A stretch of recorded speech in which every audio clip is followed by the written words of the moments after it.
there's a great framework of what, so what, now what. You want to focus as much as you can on so what. Why is this important? First, great FP&A understands the business. Second, they really focus on how they can help ensure we're making smart decisions, not just doing reporting. Good FP&A says, no, we're not going to game it. We're going to say, is it really a good investment? Not can we fool Joe into approving the investment type of thing. Welcome to Turpentine Finance, a podcast where we talk with top founders and finance leaders about what it takes to architect success.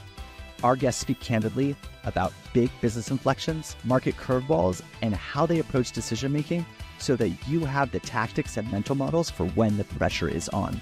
I'm your host, Sasha Orloff, founder, CEO, and self-professed finance nerd. You ready? Let's dive in. Well, hello, everybody. Hi, Paul. Welcome to the show. Thanks for having me, Sasha. Glad to be here. Cool. I'm excited too. So I've had the pleasure of getting to know Paul over the past little bit because you are everywhere. Self-described passionate teacher and creator of FP&A content who loves to help FP&A professionals become better creators of value.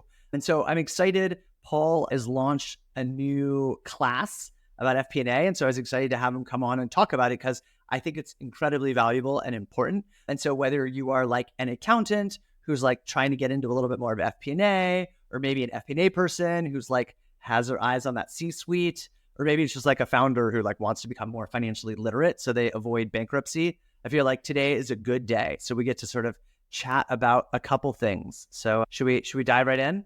Let's jump into it. But before we do that, did you hit record on like me? I did hit record. You know, it's like start of the job of being an influencer is sometimes we get so excited about creating content that we forget to hit record. So, which is what happened. And it's hard to recreate. I think, Paul, when I was on your podcast, we like had a really, really good time. We were just riffing. It was great. And then like trying to recreate it later when we realized that we forgot to hit record was a little harder. I think it still came out okay though. It did. It was still a great interview. But yeah, I think that's still the only time I've done that. And I'm just like, so. Sorry. Well, you have two podcasts now. Is that right? Let's give the audience a little bit about your background. I have 3. I am crazy. Oh, what's better than 1? 2. What's better than 2? 3. Exactly. So I have FP&A tomorrow, all about financial planning and analysis. That's 100%. Do that myself, host that one. I have a second one called Financial Modelers Corner, talking about all about financial modeling. It's great because we do a rapid fire section where we ask people, circular references, yes or no, VBA, yes or no.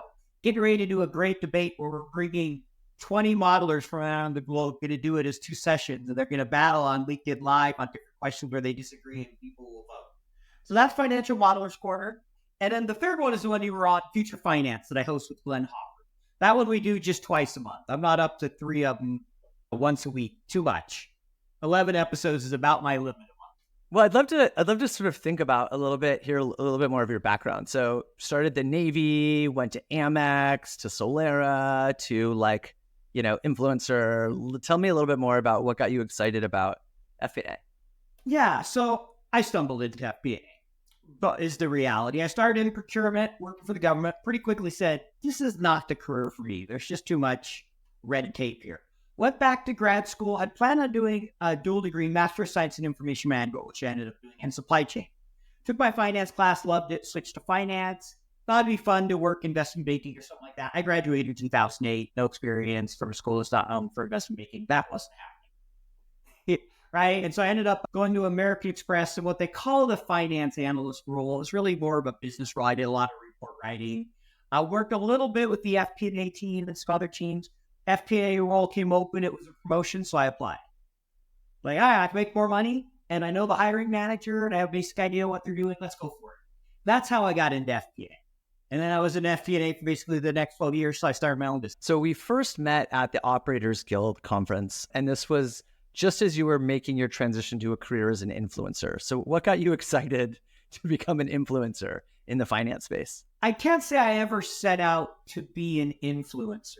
I like to joke, though. One time I thought I called with some vendor, like, you're famous. You're a famous finance influencer. And I said, yes, you can just call me the Kim Kardashian of finance. Because that's what I think of when I think influencer. I'm like, please, don't call me that. But how it started, it really goes back the story goes back to 2016. I'm working for American Express, supporting Traveler's Check. That's not exactly a growing business at the time. Isn't today either. And the prepaid, I'm like, I really should find a new job. I didn't want to move to New York. There are almost no promotion opportunities because nobody moved in Salt Lake. And so I started looking for a job, and there was a guy by the name of Ken Stick who was posting on LinkedIn. He was running his own FP&A website consulting business. And I reached out to him and I said, hey, can I have 30 minutes of your time? I'm looking for a job. I'll give you a Starbucks gift card for your time. I don't want your gift card. I want you to write an article for my website. I think I suck at writing, but okay. For your time, I'll write an article. I wrote one. He liked it. He offered me a little bit to write a couple more. So I wrote a few more for him, shared them on LinkedIn, started trying to grow a following on LinkedIn to get a job, right? That's usually how a lot of us end up. And over time, I ended up volunteering to be one of the people to help facilitate one of the biggest FP&A groups at the time. That led to being on a few webinars. Still building, hoping to find a job. And then along the way, you'll start to get a couple thousand followers, start to talk to some of the other big followers out there.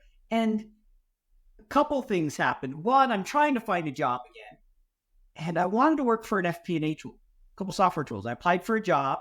I wrote about them on LinkedIn in hopes that I get the job. They selected the other candidate. And then that happened again. They selected somebody else.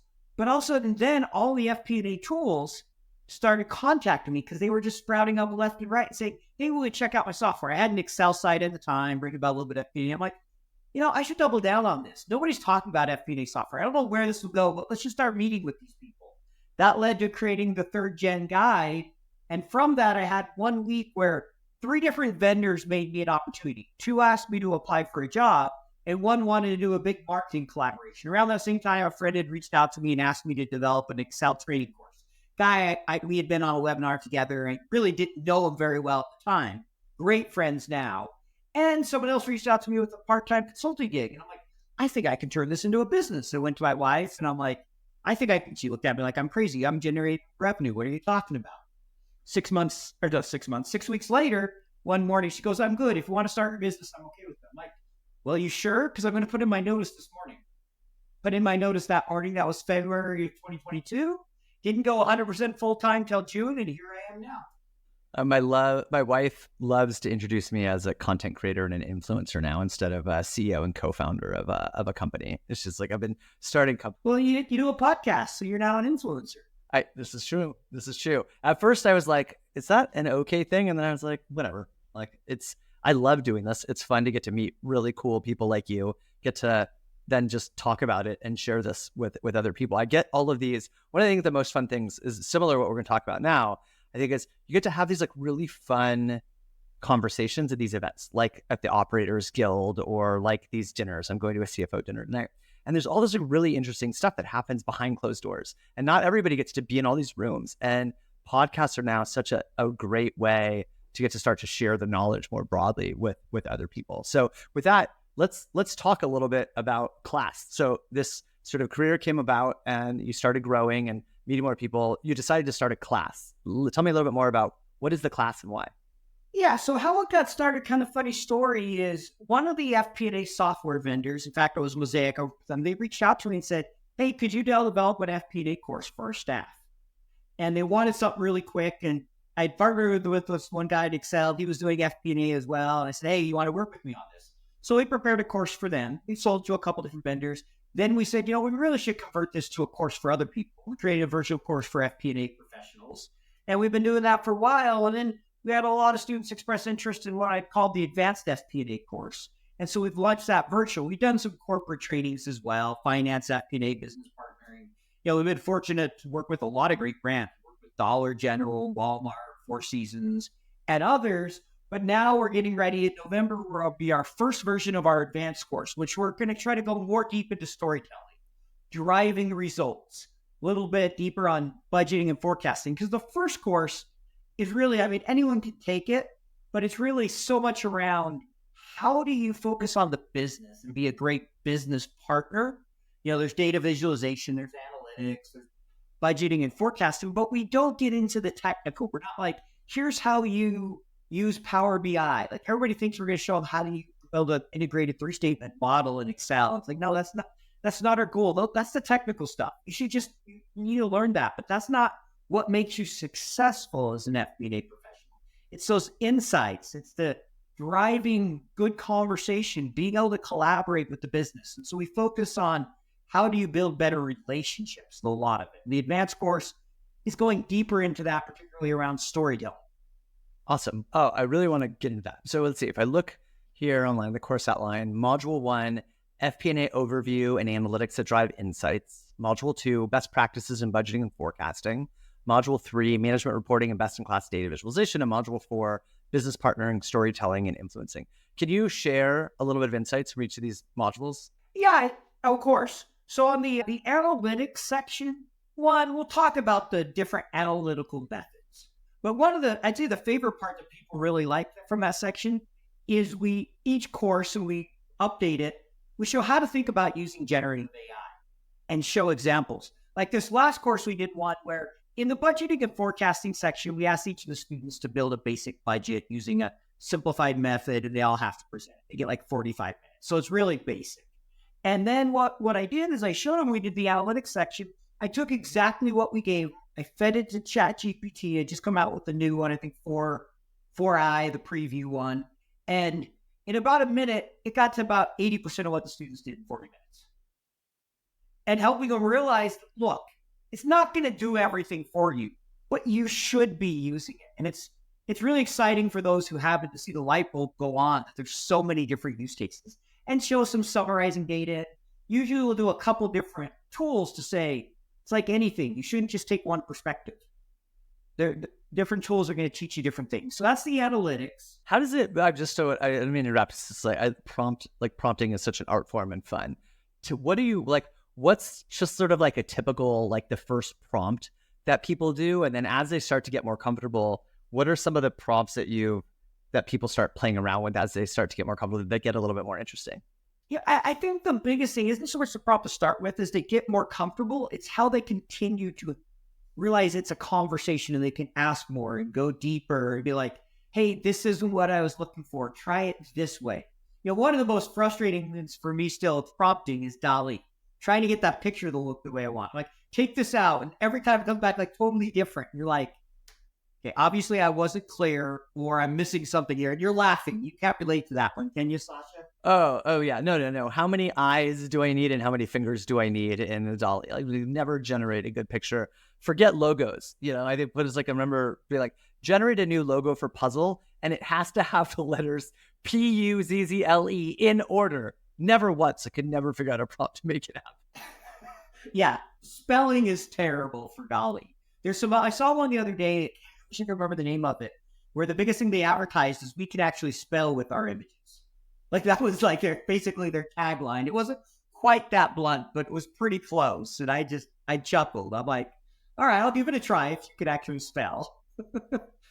But so that's the prompting. I think it's, for me, more than anything, it's continuing to practice and just going from people like, hey, just give me this, or they're super detailed, to learning to chunk it apart and ask it to give you little things, or give examples. It loves, hey, I'm doing it for this. Here's an example of what I mean. When you start learning to do those type of things, you're more likely to get something you need, right? Versus, hey, I want you to give me a business plan for my business to get to 10 million, and this is it. And you're just like, okay, it's going to give you a very generic type plan. Got it. So some of the best practices is sort of getting to a prompt where that you can get more and more specific and get like the comfort of like continuing to just refine and iterate to get to a prompt where you want. Is that right? Yeah, but that's right. The other one I really like is there's a methodology that Connor Brennan, I think he has a course. He's the chief strategy officer for Stern Business School, our chief AI now. So chief AI, they brought him in to manage that. And he talks about two examples. He calls one a prompting method, Jeff Bezos in a box. So he's like, if you have Jeff Bezos in the corner and you ask him how to build a marketing plan and he tells you, are you going to stop there? Or are you going to ask him more questions? Often we stop, okay, ChatGPT gave it. Keep digging. Think about the conversation you would have. The other one he calls please and thank you. He's like, say please and thank your AI tool. Not that it cares, but because it puts you in the frame of mind that this is a conversation and it's going to generate and you need to keep going. And I thought that was really interesting. Or as one of my friends puts it, I want the robots when they're my overlords to remember I was nice. To remember it. What is there anything that you specifically can call out since you've been doing this for a couple of years now that is different now in capabilities, specifically around FP&A, that wasn't either possible before when like ChatGPT 3 first came out to now the latest model? It's got a lot better with math. No question, in different ways. The coding is much better. And you want to use Python. And now you have, let's ignore ChatGPT for a minute, but you have Copilot in Excel, you have Python in Excel, right? You can start running machine learning and statistical modeling without having to be a data scientist. Yes, you got to invest a little bit of time, but nowhere near what you used to have to do some basics. And so like I'm getting ready in the advanced course, still working through it. That's one of the things I want to show is how you can use the AI without knowing the coding language, with knowing some basics, and get some better modeling statistically. You may not end up using it for various reasons, because we all know data and other factors, but to start thinking that way, because I think that's a weakness in FP&A. So many, you focus so much on the financial, but risk modeling, statistical modeling, some of those things can really help enhance what you're doing. Do you view it right now in the current state of AI as it is helping you do work that you previously had to do manually? Or do you think it's helping you sort of expand your mind to like what possibilities are? I mean, like changing like the ROI, like the amount of effort it would take to do stuff before is there. And I'm bringing this up as like, I'm a terrible writer. I was a degree in math. And I think I read my first book when I was like 32 years old. I was just like terrible. It's like, so like what ChatGPT has really helped me with is like articulating the things that I couldn't quite figure out how to say and put it into like a really nice format. So it's not doing work that I wasn't already doing and speeding up. It's like helping me brainstorm a little bit more. Is that happening? Or what's the balance for FP&A? That's happening a ton. I think most people, and I heard someone say it this way, and I thought it was really funny. AI, generative AI, is supposed to take care of all the mundane so we can be more creative. But most of us are using it to help us be more creative and not get rid of the mundane. And it's kind of like, wait a second, that wasn't the promise at all, right? It's like a bait and switch almost. Not that it doesn't help with mundane, don't get me wrong.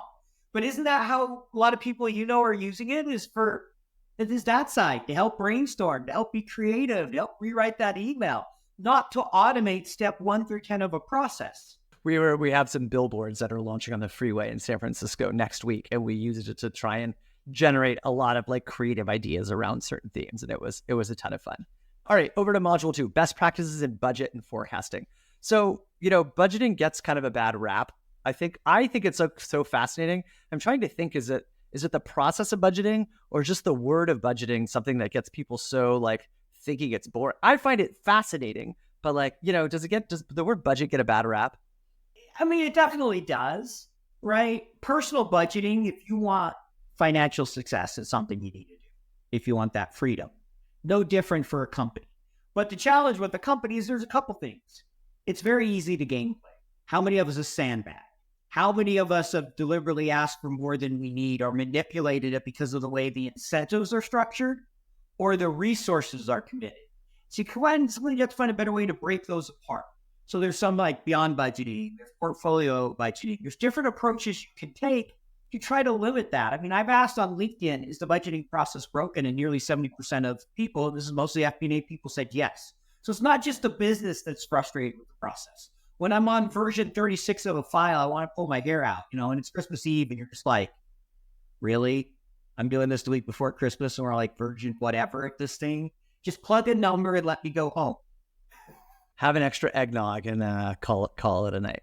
Exactly. We've all been there where you're just like, okay, I just want the numbers done, because we get so focused on multiple versions versus the strategic side. The number's going to be wrong no matter what we put in. What are what's something you've been running this course for a little while, like best practices? What's like, can you give us a teaser? What's one thing that you find people don't do that they should? Yeah, I think one of the things I've really learned are a couple of things. We have 10 things we list, and I'll list a couple. One is having a detailed calendar, really understanding what everything goes into it. 2, aligning with senior management. high level straw cases as much as you can versus spending a bunch of time and then they're like, oh, we expected something totally different. And I've seen that happen. It just creates a ton of rework and frustration. So I think those early straw cases. The other is never wait till the last minute to bring up bad news thinking, oh, we'll solve it along the way. Just tell them, look, the numbers are rolling up really short. We're doing our analysis. We'll have a recommendation, but we want you to be prepared. Versus it's the day before, we're 10 million short. What do? Plug it. And then you just have problems all year. I want to just reiterate that point again, because as a CEO, there's nothing worse than a financial surprise. And I don't need to know the solution along the way, but I want to hear about it right away. I don't want people like, oh, try and fix it and solve it and come like, hey, we noticed this. We're looking into it. I should have an answer in X number of hours or days, but like, I don't need like a surprise meeting popping on my calendar the day before the board meeting or some earnings report. Like, yeah, we're short and we're going to miss it. Yeah. When did you know this? And why are we just finding out about this right now? Hey, we'll get back to the conversation in a moment after a word from our sponsors.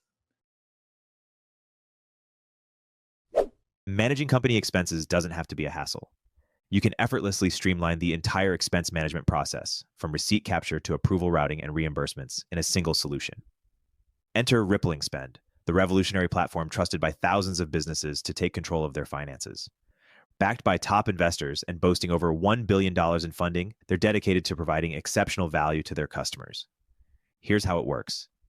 An employee submits a lunch receipt via their Rippling app, and AI instantly turns it into an expense report, checking for policy compliance in real time to auto-approve or send directly to the approver based on your org chart. No more chasing receipts or manually routing approvals. Want to take it a step further? Automate your corporate card management with Rippling as well. You can automatically issue cards to employees with preset limits and specific policies, such as managers with a $50 team lunch limit. The rest is auto-rejected at the point of transaction. Then, every transaction syncs with your accounting system in real time. Plus, you earn market-leading rewards on every purchase, rewarding your company for everyday spending, all while closing your books 3 times faster. Ready to transform your company's spending? Sign up for a free demo at rippling.com/turpentine and get 1 month free. That's rippling.com/turpentine. Start your 1 month free trial today. Okay, Module 3, Management Reporting, Best-in-Class Data Visualization. This one has got to be becoming more fun. We don't do data visualization too much yet in my company because it's just too new, but some of the demos I see with AI on data visualization seems like it's getting like pretty fun. Yeah, I love this section. So we start with giving some design principles and telling people to think like a designer, how to use color. One of the biggest I teach is ruthlessly reduce clutter. So there's 7 tips. A lot of them come from storytelling with data. We share our basic framework from. And people are always amazed on like, get rid of this, get rid of this, get rid of this, get rid of this, and just give me the bare basics. Because the way I look at visualization, every single thing you add, border around the outside, a legend, grid lines, that's all cognitive load on the person viewing it. So unless it aids the story, take it out. And so we start and we give examples of that, show how using color sparingly can make a huge difference versus the Christmas tree.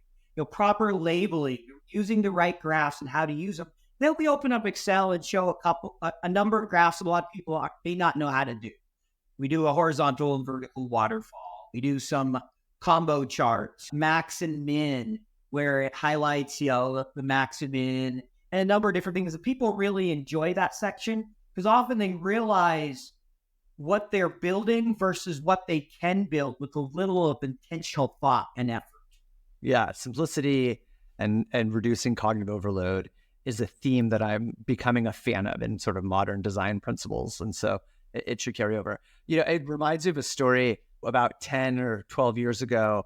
And I was with the CEO of Palantir at like an event, and Alex was pretty new. And they were on a path to becoming very successful. They were still fairly early. And we were at the bar having a couple of drinks, and he leans over and he goes, they were like this very powerful analytic software for the government. And he goes, we built the most powerful machine learning and analytics software that exists in the world. We're selling it to the governments, and we're like struggling to figure out what to do. And the feature that ended up changing the trajectory of the early adoption was a graph export button that could go into PowerPoint. And he's like, but we do all of this data mining that's like massive things. And they're like, I need this chart and I need to go into PowerPoint because I'm doing a presentation to my boss. You give me this chart and it makes me look really good, and then I get a promotion. And he was like both excited that he found this discovery and so frustrated that like these years and years of building this like massively powerful analytics machine, and the feature that ended up converting sales is a graph export to PowerPoint. But that is important, right? And I think gets into module 4, which is the one I'm most curious to hear about, which is storytelling and influencing. Yeah, real quick, going back to the third one, you'll get a laugh out of this. You know what the 3 most popular buttons are in a software? Okay, cancel, export to Excel. And I'm not sure it's in that order. It might be export to Excel first, right? You build this whole powerful tool, the first thing they ask, how do I export it to Excel? Like, really? So kind of along the same ideas. I just want it in PowerPoint. Yeah. Well, Microsoft has done an incredible job on making Excel the default most powerful tool that probably has ever existed. I think probably after Google Maps, it has to be one of the best pieces of software that has ever existed. Agree. It has to be one of the most used. I mean, it's amazing what they've been able to do over 40 years. It's exciting. But back to module 4. So business partnering, storytelling, one of my favorite sections. We start talking about the importance of trust and in business partnering. One of the examples we give is we'll often share the idea of an emotional bank account. In finance, particularly in FP&A, you're going to have some withdrawals by the nature of the role. You always want, in your bank account, you always want it to be positive, just like an emotional bank account with your relationships. But budget season, people just don't like it. There's going to be some withdrawals. Oh, hey, we just got told you have to cut 10% of your expense. They're thinking right now, I hate you. Not you specifically, but this whole process. Or, hey, you spend too much on T&E. Or all those things, results we missed and the CEO's mad. What happened? Those are withdrawals. It has nothing to do with you as a person.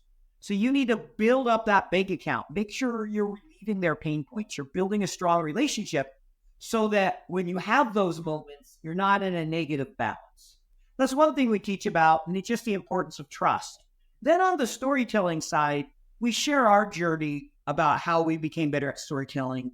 And then we share some examples of why it's so important that we learn to tell a story with data. And one of my favorites, I love the book. We talked briefly about it. It's called Effective Data Storytelling by Brent Dykes. Fabulous book where he talks about you need to learn to bring the data, the narrative, and the visual together. And when you do that, that's when you have change. So we share that framework. We share a few others, one called ACE, where we say, look, you got to focus on your audience and really understand your audience, that it's your content, then it comes down to execution, which is really about practicing, which finance is terrible at.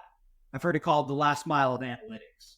I share a story where I spent 6 months on a project, knew it inside out. We've done all the calculations for the sales commissions. My boss, the CFO, has signed off on it. My general manager, the VP of sales, the account manager. Go to present it to the CFO. We get 10 minutes into the meeting. I hadn't prepared very well. He looks at me. He's like, why would we do this? This is a stupid idea. I'm like, okay, well, obviously I screwed up. He calls in the general manager, talks to him for 5 minutes, and signs off. What happened? I thought I knew all this material. So I asked my boss, and he looked at me, and his exact words were, Paul, your analysis was brilliant, but your presentation lacked.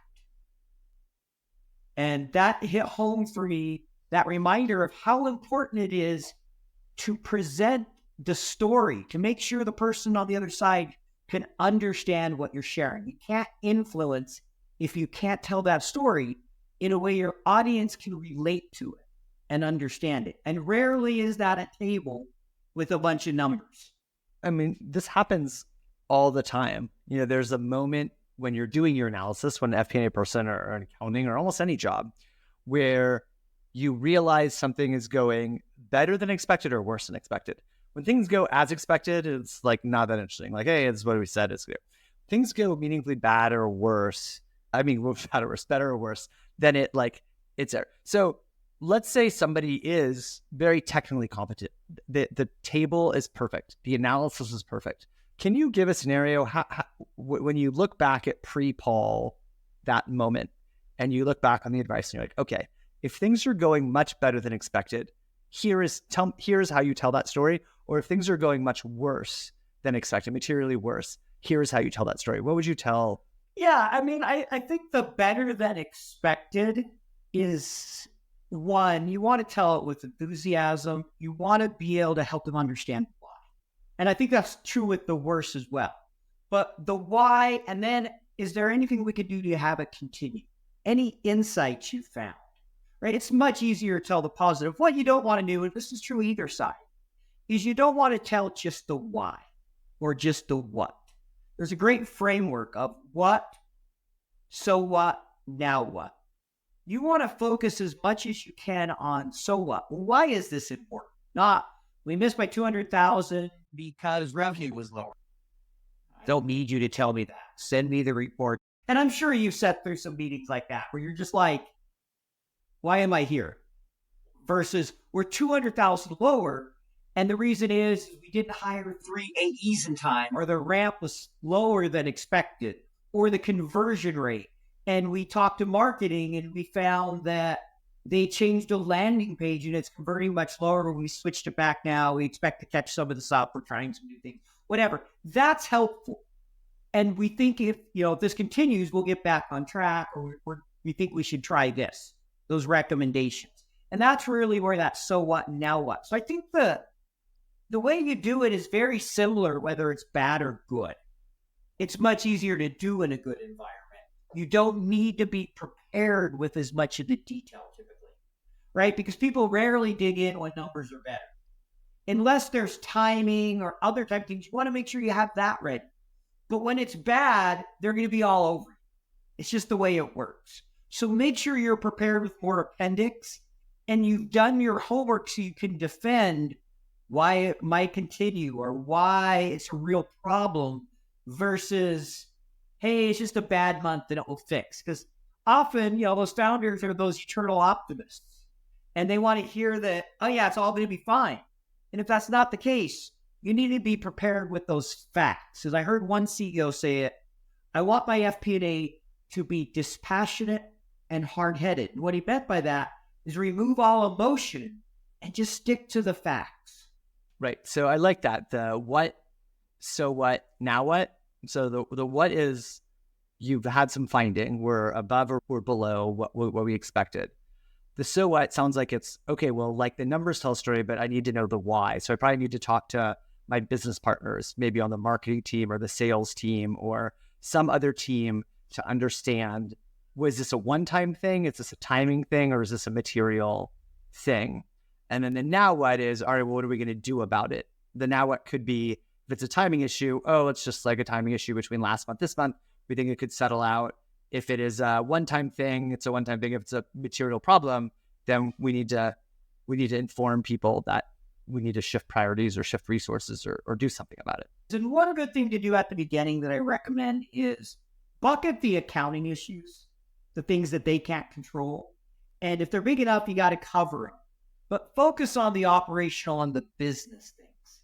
How do you approach that conversation? Because I imagine it's a sensitive one if you're telling marketing, yo, this is like down, or sales is like, your sales is like, you're way below. Because they're going to get some heat probably from above. Your job is to go tell the senior executives, this thing is not performing as we thought it was. How do you approach a conversation like that? It sounds hard. I mean, I think there's a couple of things. Let's say you're getting ready to prepare to senior leadership and the numbers are bad, and there's going to be others in the room. Make sure you have the conversations with those in the room that you're going to be presenting bad news ahead of time so they can prepare.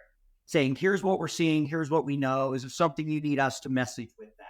We want you to not be surprised so you don't get into the meeting and, oh, Joe's numbers suck. And everybody's looking at Joe and Joe's like, nobody shared the numbers with me.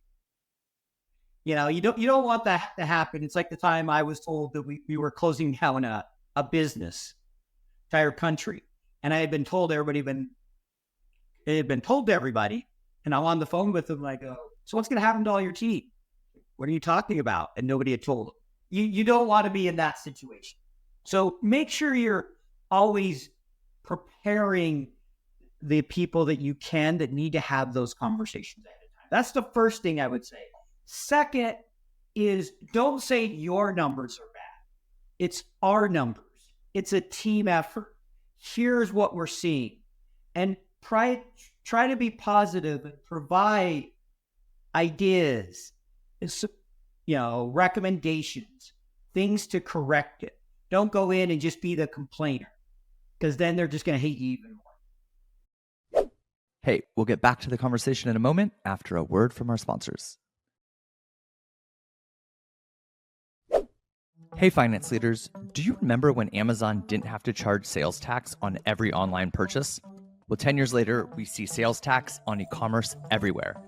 That wave is now hitting SaaS and the digital economy, and Anrock is here to help you navigate this new tax compliance journey. As your software business grows, so does your global tax liability. But keeping up with ever-changing regulations across multiple jurisdictions can be overwhelming. That's where Anrock comes in. Anrock is the enterprise-grade solution that automates sales tax compliance worldwide. Anrock tracks your exposure, calculates tax, and handles filings all in one platform. As a Turpentine Finance listener, you can get a free Nexus study from Anrock today.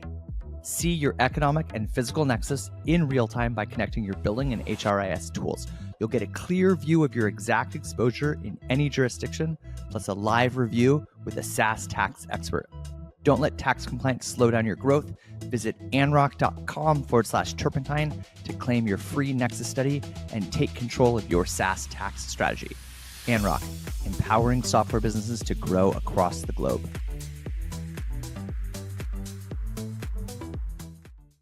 Anything you've learned over the years about what separates a good from a great FP&A person? I actually asked this question, what is great FP&A, every single week on my podcast. And it's fascinating to see the answers. But there's a couple themes.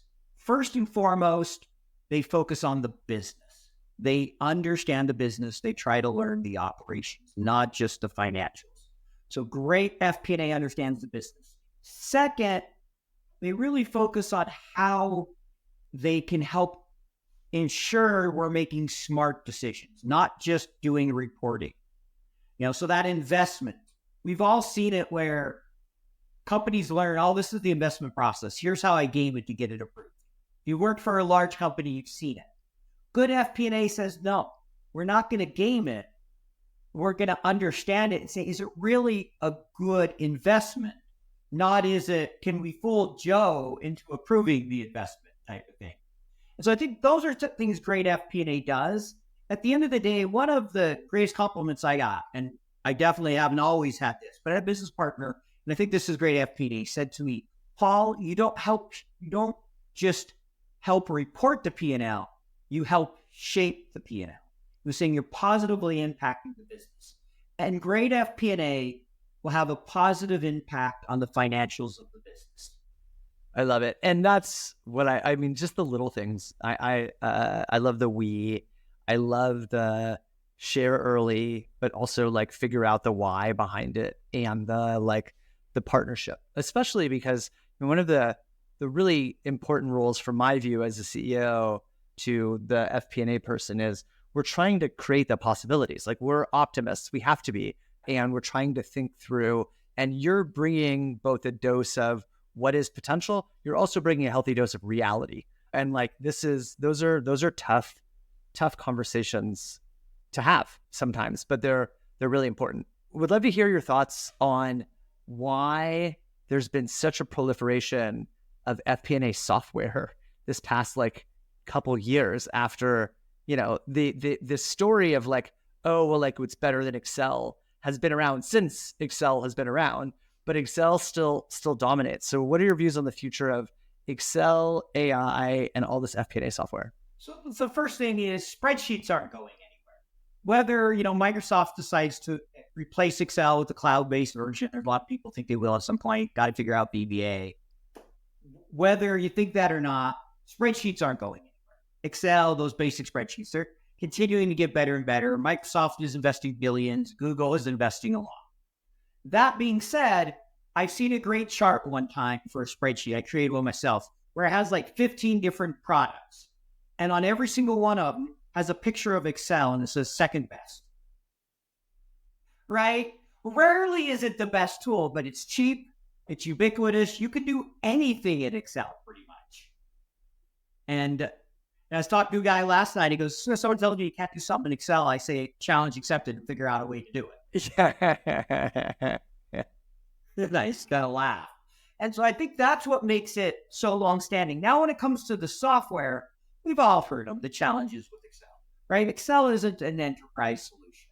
The audit capabilities, the privacy, the security, the database. What you're basically trading off is when you give up Excel to go to a planning tool, you're giving up some flexibility for other benefits. Like I had someone try to argue with me one time that his planning tool is just as flexible as Excel. I said, no, structured data, unstructured data. You're going to have higher flexibility with unstructured. It's just a given. And that's not true of Excel. It's true of anything.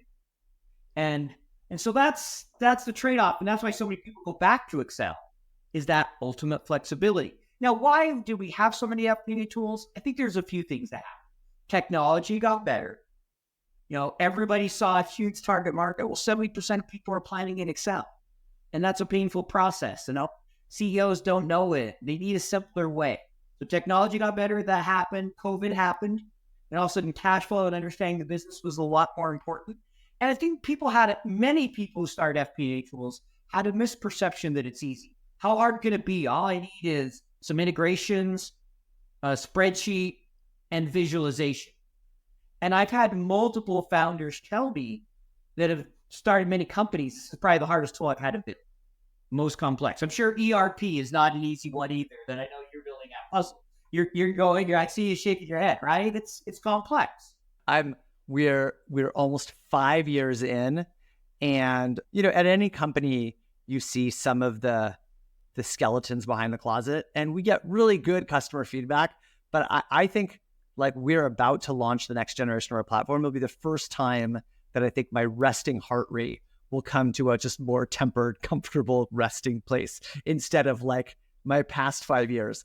It is hard. FP&A software is hard. Accounting software is hard. ERP stuff is hard. This is like not a trivial reason. Actually, something that I've never been able to answer before, I really wonder if you have one. You could also say no. I think about this all the time. Why is it so hard? Like I can't find a pithy reason to tell people and to like discourage founders from like spending the next 5, 7, 10 years of your life. It's hard to understand why it's so hard. I'm not sure if I have the answer on accounting and ERP. I'll give my thoughts on the planning. Because even though the basics about planning is the same, every company has a different model, and they want to take that flexibility into the system. And so who do you design for? How do you manage that? And so many think, especially now, I can start small, then get to enterprise. Enterprise planning and small business planning, they're apples and oranges. And it's going to be such a hard journey. I see so many of these tools where they can't figure out, oh, you mean now I got to have 15 dimensions instead of 4? And I got to be able to do 10 billion calculations instead of 100 million? And if you start with 100 billion, you're pretty much scrapping the software and starting over. Or you're dealing with the sparsity issue. Well, I got this customer that's dense, and this one has sparsity, and I'm using a cube. And it just continues to frustrate them to no end. Oh, man. Well, it's at least fun to watch the industry, to be in the industry. We are unquestionably in a really special time where people are more remote now than they've ever been before, which means a new set of tools needs to exist. AI is obviously moving at such a quick pace. There's a lot of venture capital that has flown into the space. So it is a fun space to watch and to be in. So that's cool. I do also notice that on your website, you also have a ton of free resources. So as for anybody coming and interested, there's a couple courses starting soon. Maybe Paul, you can give the dates. But if you go to the fpandaguy.com. Yeah, exactly. The THEFPANDA guy.com. You have not only these courses, but there's a whole huge video library across like Excel and software and webinars and like what's AI doing. Tell us a little bit more about the courses when they're starting and how people can find you. Sign up. Yeah. So, lots of free resources. I have a number of guides. I have the software guides I've done, the podcast videos, the courses. So we have our advanced course coming in November 11th and 12th. And that one, I'm getting all the course information up on the site right now. We've been mostly just selling that with people we know for the first cohort. but we're open to anyone. The other one is our best practice FP&A. We've been doing that for a couple of years now. That happens, I want to say December 10th and 11th, might be 11th and 12th, but it's in December, and that's right on the website. Yeah, it's 11th and 12th that's coming. And so we got both those courses coming up, and then we do them every few months. We got really good results on them. We also offer corporate training. I even have some free training. One, Excel tables, and that is the course that's used in the Wall Street Prep FP&A certificate. It's the same material. They licensed my material for that, for the Excel tables, which I think is a great area to start in Excel. So I offer that one free. We also, anyone who signs up for our newsletter, get one of our business partnering modules free. We have a few different ones in my on-demand courses. They have about 10 hours of on-demand in addition to the virtual courses. Awesome. Well, the industry thanks you. FP&A people everywhere, thank you. Accountants wanting to be FP&A, thank you. This is great. So go ahead and learn more. Again, the FP&Aguy.com, THEFP and A guy, GY.com.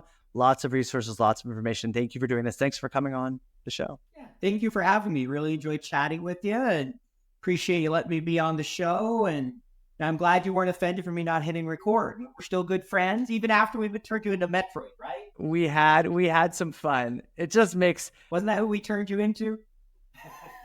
It's like, it just makes accounting and finance even more interesting when you get to do fun stuff like this. That's the goal. You got to have fun along the way. Got to have fun along the way. All right, Paul. We'll talk soon. Thanks. All right. Hey, thanks, Sasha.